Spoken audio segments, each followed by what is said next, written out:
சைஃப் அலி கான் ஜனவரி 16ஆம் தேதியன்று தாக்கப்பட்டார். அவரது வீட்டில் இந்த கொடூரமான சம்பவம் நடந்தது. இதற்கு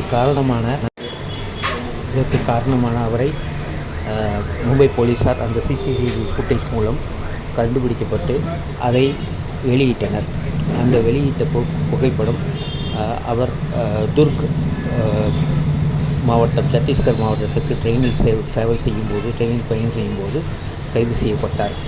அவர் கைது செய்யப்படும் போது அவரிடம் எந்த விதமான எதுவும் இல்லை. முன்னதாக அவரை லக்கி ஜங்ஷனில் அடையாளம் காணப்பட்டார். லக்கி ஜங்ஷனில் அவர் ஏதோ ஒரு கடையில் பொருள் வாங்கி கொண்டிருந்தார். மிக சாதாரணமாக கொலைகளை செய்துவிட்டு மிக சாதாரணமாக பொருள் வாங்கி கொண்டிருந்தார்.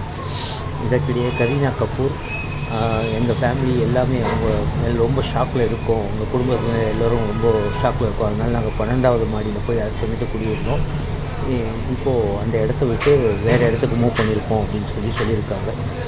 அவரோட கண்டிஷனும் ரொம்ப கிரிட்டிக்கலாக இருக்குது. இந்த பர்டிகுலர் இந்த ஆசாமி ட்ரெயினில் ட்ராவல் செய்யும்போது மிக சாதாரணமாக இருந்ததை காண முடிகிறது. மும்பை போலீஸார் மிக துரிதமாக செயல்பட்டு பக்கத்தில் இருந்த கேமராக்கள் எல்லாத்தையும் எடுத்து பக்கத்தில் அவரது தங்கையான கரிஷ்மா கான் வீடு அங்கிருக்கும் இடத்திலும் இந்த சிசிடிவி ஃபுட்டேஜ் மூலம் இவரை அடையாளம் காணப்பட்டு இவரை கைது செய்துள்ளனர்.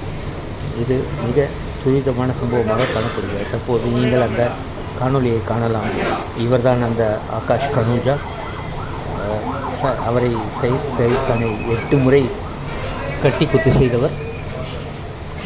இன்னொரு கடையில் சாமான் வாங்கி கொண்டிருக்கிறார். லக்கி ஜங்ஷன் எனப்படும் சத்தீஸ்கர் மாநிலத்தில் அவர் மிக சாதாரணமாக ஏதோ ஒரு பொருளை வாங்கி கொண்டிருக்கும் போது ரயில்வே போலீஸ் ஃபோர்ஸ் RPF மூலமாக கைது செய்யப்பட்டார். நன்றி, வணக்கம். இந்த செய்தி டைம்ஸ் இண்டிபெண்டன்ட் நியூஸ் சேனலுக்காக தங்களுக்காக பிரத்யேகமாக தயாரிக்கப்பட்டது. செய்திகளை உடனுக்குடன் காண இண்டிபெண்டன்ட் நியூஸ் சேனலை பாருங்கள். நன்றி, வணக்கம்.